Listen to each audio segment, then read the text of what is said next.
Okay, we are now joined by two NASCAR Hall of Famers and the members of the ownership group for today's winning team. That is owner of Hendrick Motorsports, Rick Hendrick, and the vice chairman of Hendrick Motorsports, Jeff Gordon. Gentlemen, take this one. Obviously, huge win for Chase personally with this being his home track, but it really seems now that potentially after a lot of parity, Chase may be the championship favorite. What do you think about this win and his prospects as we head to the playoffs in 7 races? Well, he's on a roll. We awful close last week, and then bringing this one home. So, we're excited. I think they've gained a lot of momentum, and they had some rough luck, and now it looks like they are really poised to move on. So, we just got to keep it going. This is a tough business. These cars are so close, and anything can happen. A pit stop, and you're in a big jam. So, but I know it means a lot to him to win at this track, to him and his family, and so this was a great day. I would just add, I just saw a look in his eye today, all day. When we saw him this morning, you could just hear in his voice over the radio. He's very just focused and determined, and you get there from already having a couple wins under your belt. The team starting to gel, leading the points, coming to your home track.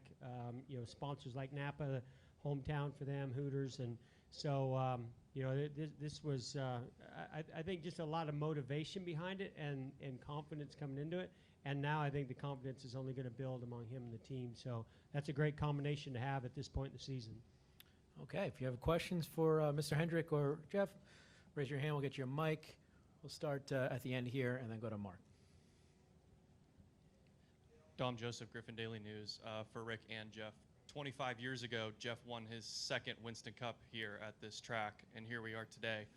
Chase already has a NASCAR Cup and gets his first win at home. Just talk about how Hendrick is still one of the most, if not the most dominant team in NASCAR today.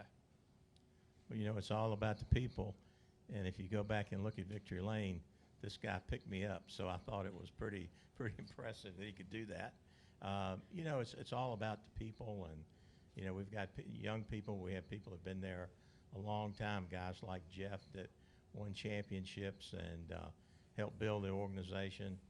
And I think we just keep that competitive spirit, and we want to be there every year. We know we can't win all the races and can't win all the championships, but if you keep the core together, I think you're going to at least be there every year to participate. And I'm really proud of our guys. This is the best all 4 cars crew chiefs have ever worked together.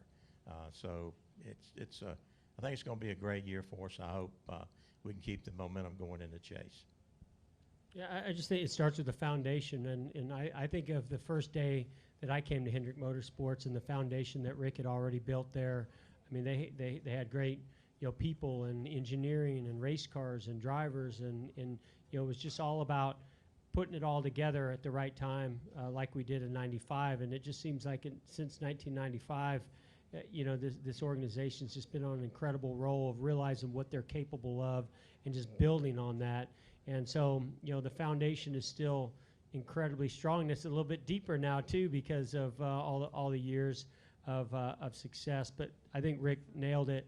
We've got, I think, the best group of drivers, crew chiefs, engineering, staff, just depth throughout the organization.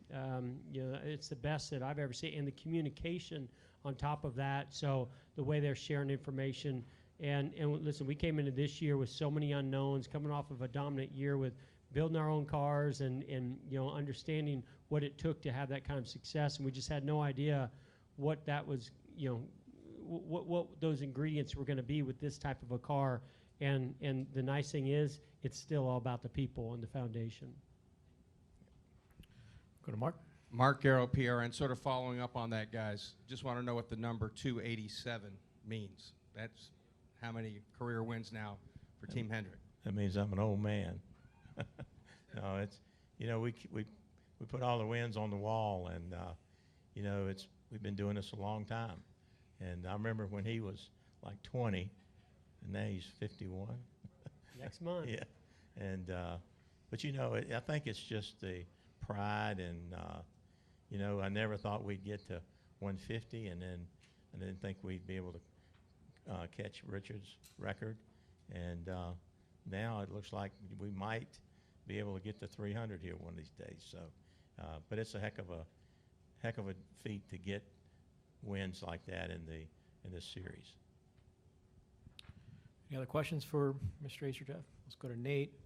I'm sorry, Christian. Yep. Go to Nate over here, then we'll go to Christian, then Matt. Nate Ryan, NBC Sports. I got a couple. First would be for either of you. Chase's performance today, I mean, it seemed like maybe he had the best car, but it seemed like he was making the best moves, particularly in the last 3 laps, just how you would evaluate him as a super speedway racer. Well, again, I go back to just the focus that I saw in him before the race and just listening to him on the radio. Got to give a lot of credit to Eddie DeHunt, his spotter, too, giving him a lot of great information. Those two guys just really in sync.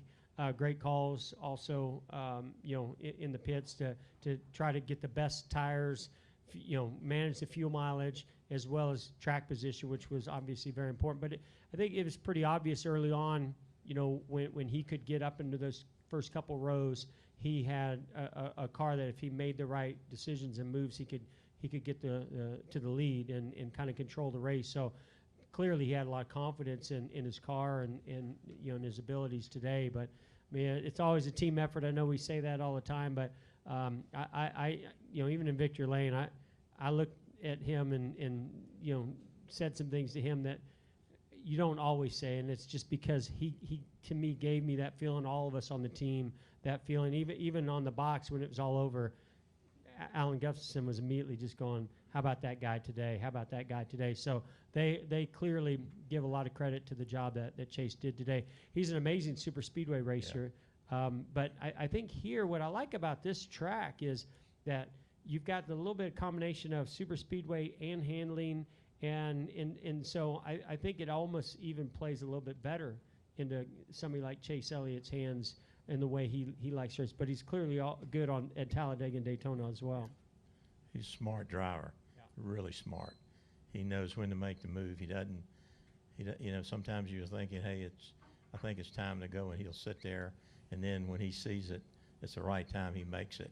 Very seldom does he make a mistake. And didn't panic when he did lose the lead there. Those were intense restarts. I mean, I know how we were feeling it up on the box. I can only imagine what it's like inside the car, but he stayed so calm during those situations to get himself back to the lead. And then, Rick, I think after Williams' win here in March, you said you could probably 6 is the limit in terms of how many super speedway style races. So this might be a question for Jeff, too, since I know you deal with the Bills now, too. You get the win from Chase, but you lose the 24 and the 48 and the 5s involved in the crash. I guess, how do you look at a day like that? It's always bittersweet when you have cars that are all running really well and you come away with one, but only one can win, and they'll have their turn. It's when you look up and you see one of your cars backwards or in a wreck, destroyed, you feel for those guys, because William had a fast car, and he just has had the rottenest luck. He and Alex both, and so it's actually Kyle too. But if we come with speed, we're going to win a few. It is really tough when you see cars go out of the race, but winning is what we're here for. So we celebrate with Chase, and we know the guys had speed, and we'll go to the next race. Christian, Matt, Dustin. Christian Coley, kickingthetires.net. This is kind of a question for both of you, kind of branching off that one. Kind of speaking on the success of all 4 teams this year, how has Chase Elliott's last few wins kind of reignited the fire that kind of got burnt out there for a little bit after Byron's kind of fell off, and just everything. How is the organization as a whole going to just team up and work towards making one goal as a championship? Well, the crew chiefs are working together better than I've ever seen them before, and the drivers sharing information in the meetings, going to doing a race on rain out, they go together and come up with a plan, and they're going to race all the way to the end that way. It did last year with Chase and Kyle, and one of them, when you can take 2 to the final 4, then you've had a really good year.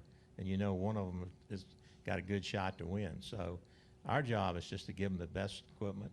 And they know that when you get in the chase, don't quit doing what's gotten you here. That's sharing, working together. And as long as we do that, I think we'll have a great opportunity to end up in Phoenix. Matt? Matt Weaver, Racing America. I know you guys are focused on the win in this moment, but I wanted to ask you guys both about Corey too, because I know Corey reached out during his free agency about a potential ride. What do you guys think of him as a racer, even in kind of gracious defeat today? He had nothing bad to say about Chase and said, you know, wins are so important, and you know we all had to go for it. So what do you guys think? I mean, I like Corey's attitude, and I like his drive. I mean, he's got a lot of passion, and he showed that today. You know, it's unfortunate, you know, with the way it ended up for him, but I thought, you know, he and the team in the car showed a lot today. And, you know, you want a guy like that who has the pedigree that he has the passion that he has, and the work ethic to get the opportunity that you know, he's searching for. But I think today will certainly go a long way. And, you know, we've got a great relationship with Spire, and so it was a lot of fun watching them racing hard, but also working together there at the end. I kind of wish it could have been a 1-2 instead of the way it ended up. But you know, he's a guy that's been around the sport a long time and knows the ebbs and the flows. And I think his performance today is going to do more for him than you know, maybe what the result will show. Go here to Dustin, and then over here.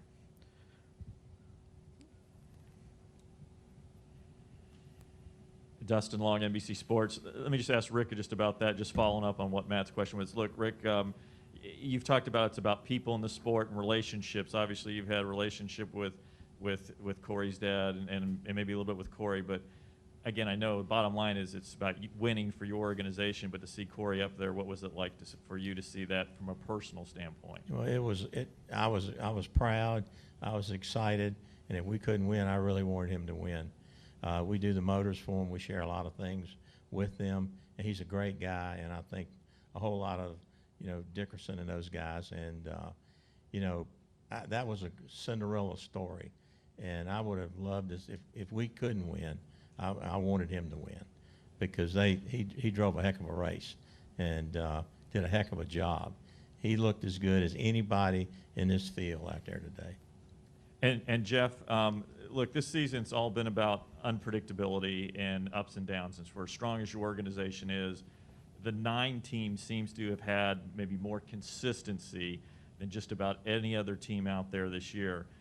What is it that you see, or what are some of the things that they're doing well or going well for them that they're kind of not having this up and down that even some of the top teams have from week to week with this new car and limited practice and everything else? Yeah, you know, as you guys are saying that, it makes me think back to earlier in the year when they were very consistent, but not getting the wins, and everybody's putting the focus on the guys, you know, like Byron and others that were getting the wins, and it was, well, where are the wins for the 9 team? And now all of a sudden the wins are coming, but the consistency's kind of been there, you know, from the beginning for them, and now I think they're on, you know, more of a roll as far as figuring out how to get their car in position at the end of these races to get the wins, and you know, everything's got to come together, the pit stops, everything, so you're constantly working on that. But you got to think of you know, Alan, the years that he and Chase have been together, the team in general, just not a lot of turnover within that team, so that they're a very solid group. They showed it, you know, 2 years ago when they won the championship, showed it again last year, going all the way to the Final Four and battling for the championship in position. Really, you know, that race could have gone any which way at Phoenix there in the closing laps. I think they're just, you know, following up the consistency that they just have as a group who works together, and I think it's showing up on the racetrack. Go up here. Hi, Joe Agee, Noonan Times Herald, and this question is for Jeff. You won a number of times at your home track. This is the first time that Chase has won a Cup race at his home track. I was wondering if you could talk about the psychological advantage behind winning at your home track compared to other tracks.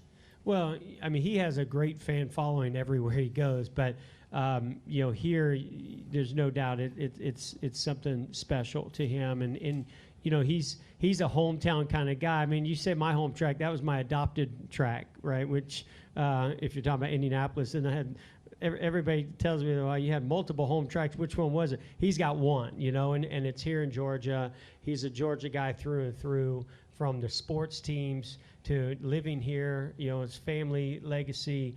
And so I know this one meant a lot because he's been close a couple other times, and I've seen the hurt when it didn't come through of what it meant to him to not get it done. So I know today, and you could just see, you know, the way he interacted with the fans because he knew how much this one meant to him as well as to his fans. Any further questions for Jeff or Mr. H? Okay, I think Thank we're you, good. guys. Congratulations, guys. Thank you.